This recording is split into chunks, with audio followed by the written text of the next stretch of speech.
Allohga qasam deb aytaman. Hajdan avlo amal bor. U ro'zadir. Ro'zangizni tuting, qarzlaringizni bering. Vallohi deb aytaman, Allohga qasam, u hajdan, ro'zadan afzal amal bu namozdir. Avval ma yus'alu abdu anhu as-salat deydi. Birinchi banda qabrga tushganda so'raladigan bu so'rov namozdan bo'ladi.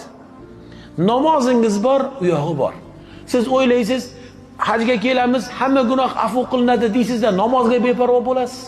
Aytdikki, million hajingizdan, takrorlayman, million siz ulug'lab muqaddas kelib turibsiz, muqaddas deb. Million hajingizdan namoz afzaldir.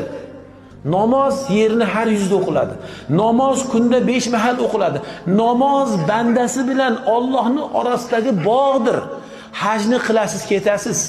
Ammo namozchi, namoz buyuk bir toatdir. Namoz haqiqiy bandani bandaligidir.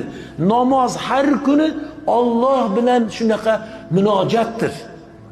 Namozingizga ehtiyot bo'ling. Shahodatingiz, tavhidingizga ehtiyot bo'ling.